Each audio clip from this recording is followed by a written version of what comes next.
Okay, everyone. Now I started to record the class. In today's class, we're going to introduce fluid in motion.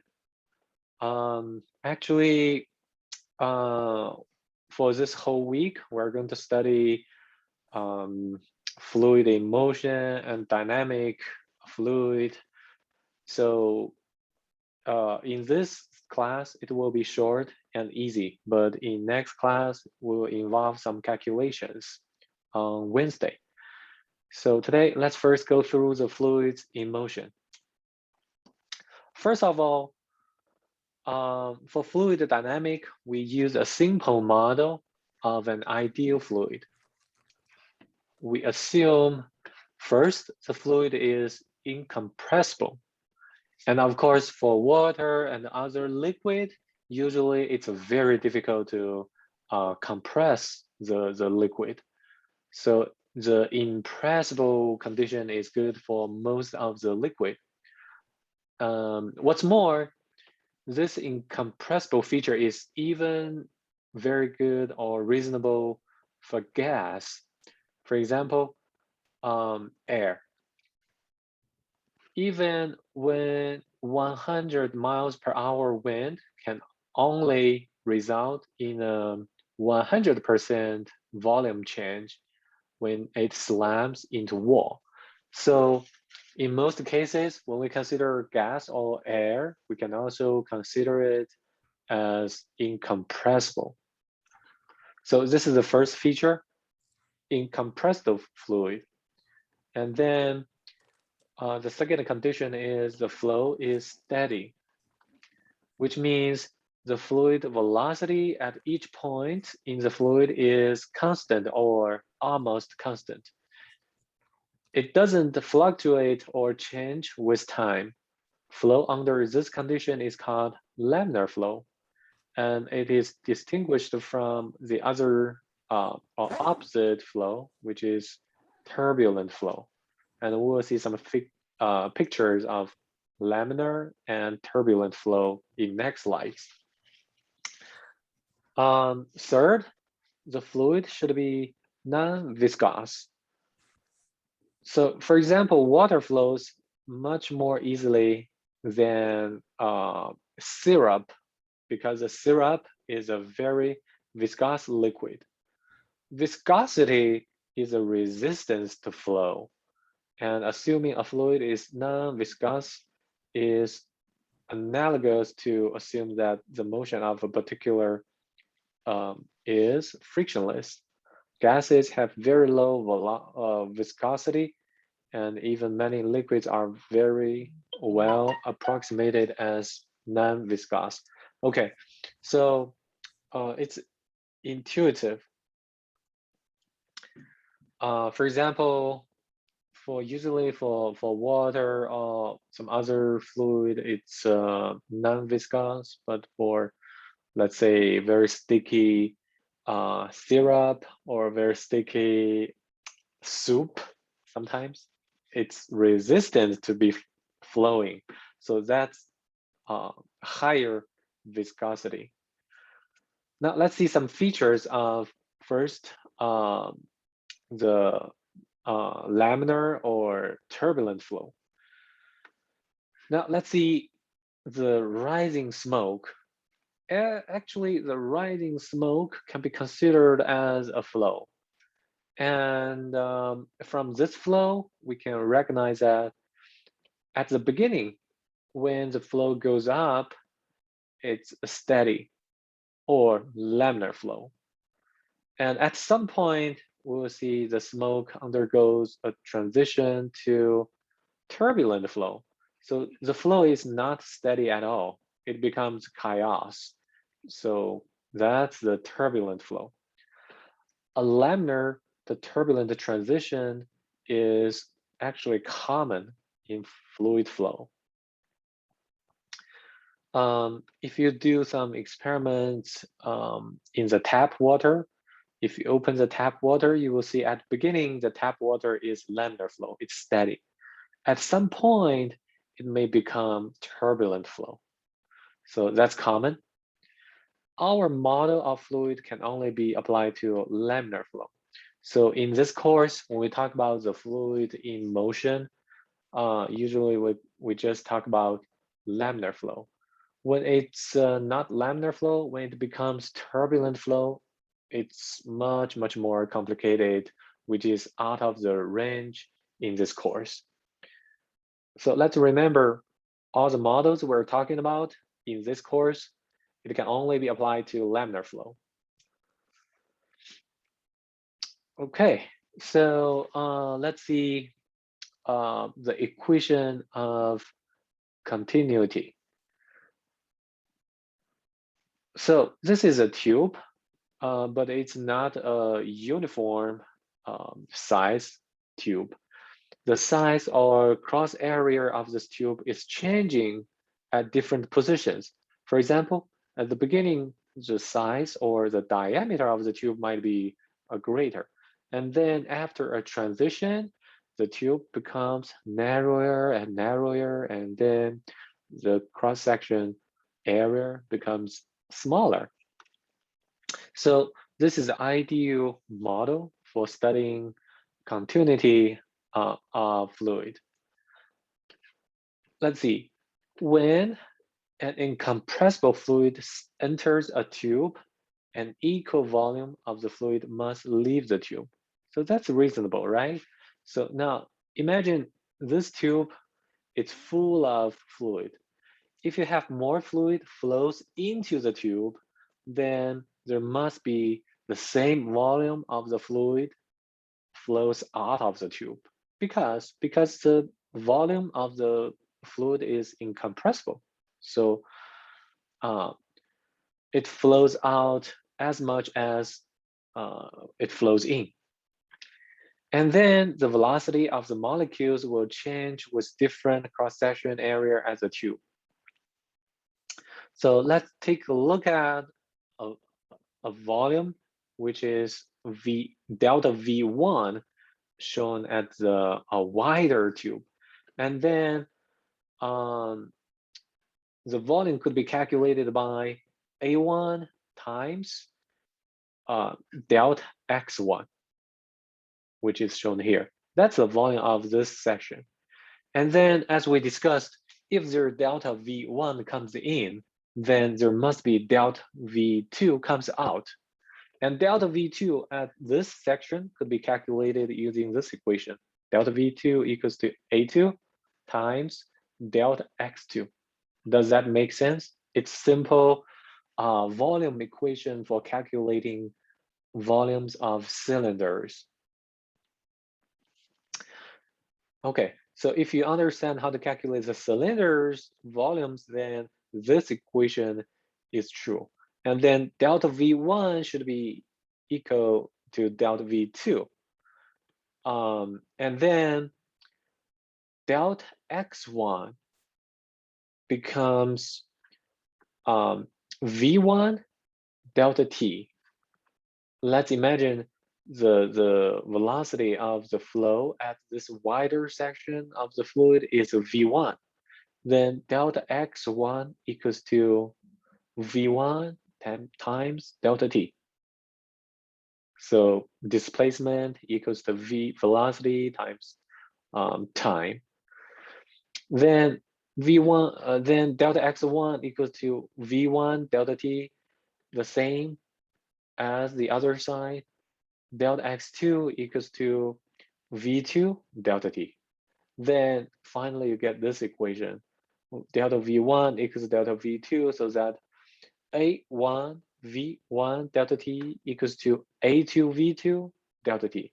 If you cancel delta T at left and right, and then what you get is A1 V1 equals to A2 V2. This is the equation of continuity. Dividing both sides of the previous equation by delta T gives the equation of continuity. V1 A1 equals to V2 A2.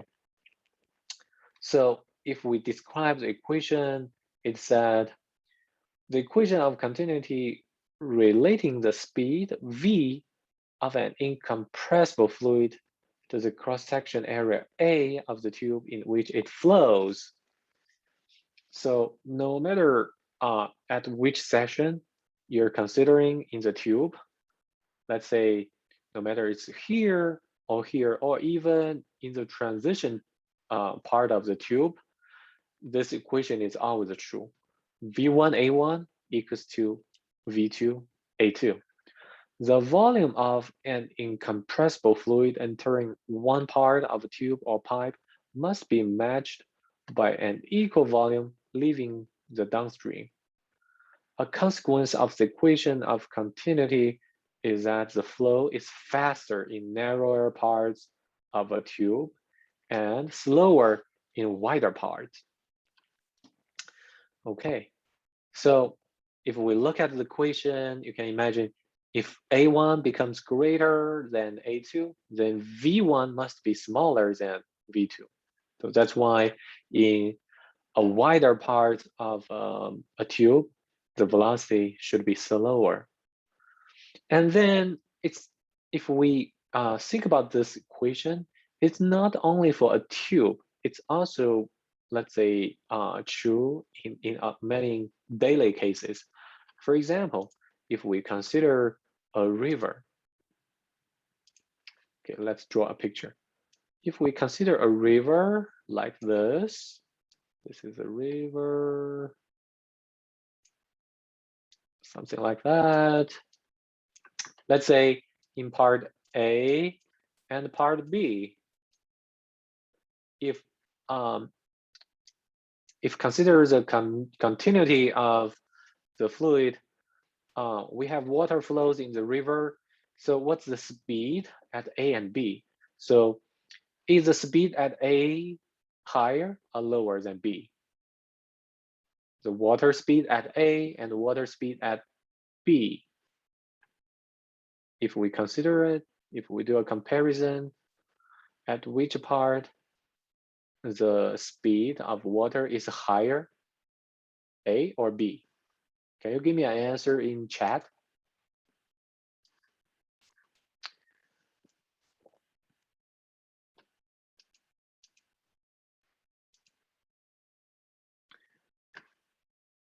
Okay, great. So most of you choose A. That's right, because the water at A should be faster because it's narrower. So the cross area A, the cross area at A is smaller, then the speed should be faster.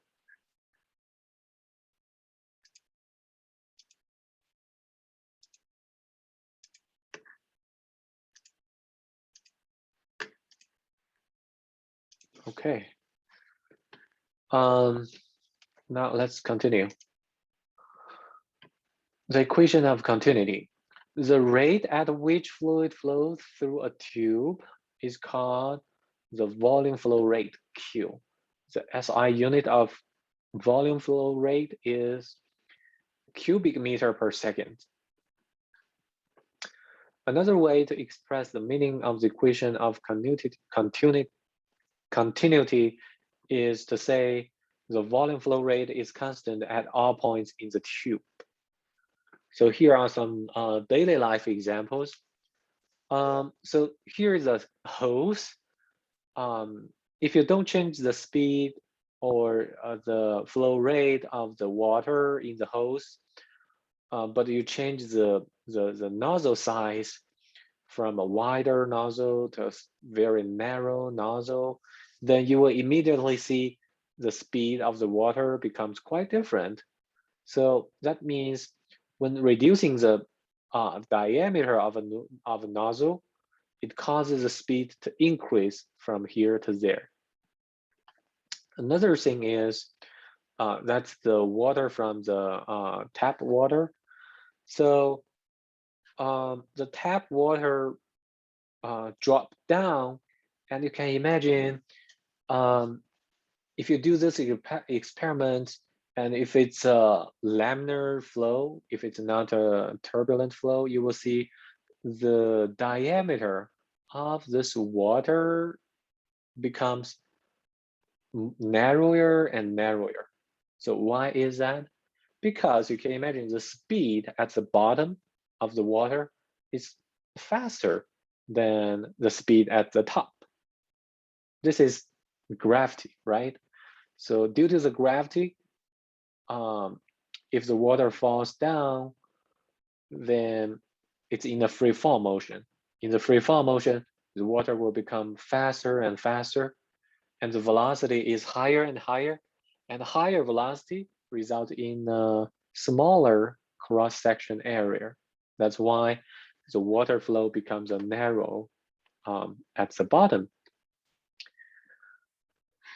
Okay, now let's see a quick check. Water flows from left to right through this pipe.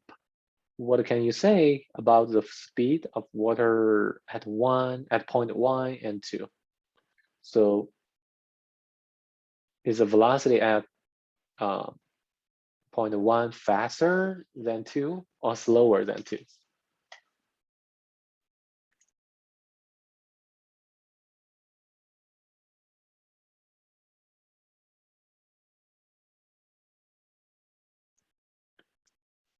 Can you type it in your chat?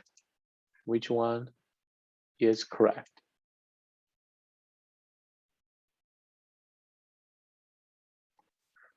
Okay, so I see all of you answered the correct question. Choose the correct answer. So V1 is less than V2 because the cross-section area at V is bigger than the velocity is slower. Okay, now next, let's do a example here. Let's solve a problem in garden hose. In a garden hose, it has an inside diameter of 16 millimeters. The hose can fill a 10-liter bucket in 20 seconds. So what is the speed of the water out of the end of the hose? And what diameter nozzle would cause the water to exit with a speed 4 times greater than the speed inside the hose? Okay, so first of all, water is essentially incompressible. So the equation of continuity applies. So first of all, let's answer the first question. What's the speed of water out of the end of hose? Or what's the volume flow rate? So the volume flow rate is calculated by Q equals to V over time. Now let's see what is V, volume. The V is 10 liters. And what is the time? It's 20 seconds. So it's easy. Q equals to V over T, which is V over T, 10 over 20. Then you get the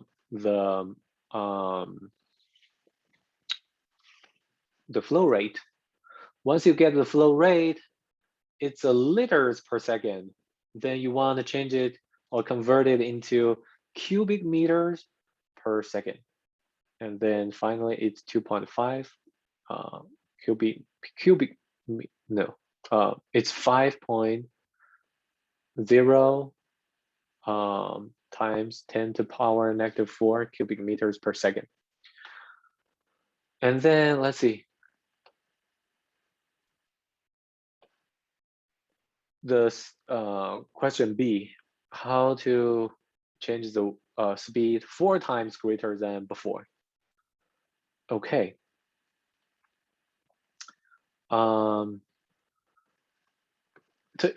increase V by a factor 4, A should be reduced by a factor of 4 because VA should be the same. So if you want to change A to be 4 times, then A should be 1/4 of or the area should be 1/4 than before. Then because A equals to pi r squared, this is the area of a circle because it's a tube. the cross section area, it's a circle.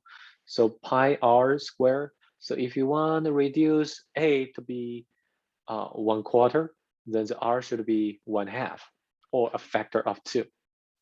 Then by changing the diameter to be a factor of 2, the nozzle's diameter should be 1/2, which is 8 millimeter, because the original size is 16. So that's the answer, which is 8 millimeter.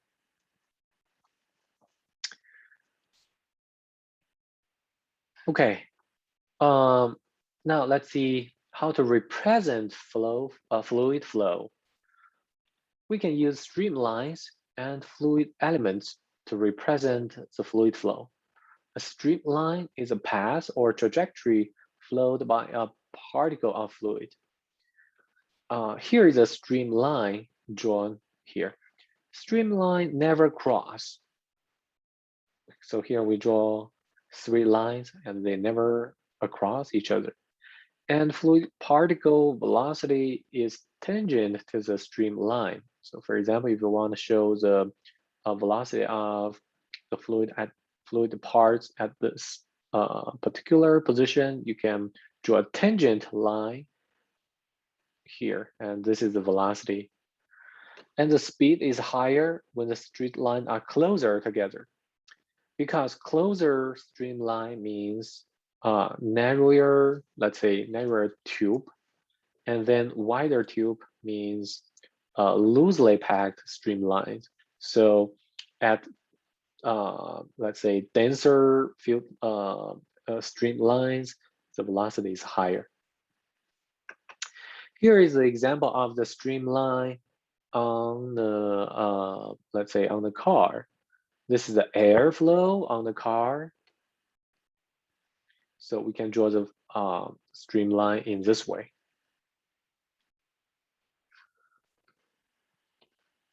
A fluid element is a small volume of fluid, a volume containing many particles of fluid, which is shown here. A fluid element has a shape and volume, and the shape can change, but the volume is a constant. For example, this fluid element at here can flow into the other position, which is here. So the area, the cross area, or the shape of the fluid element could be changed from this to that, but the volume should be the same. That's the equation of continuity.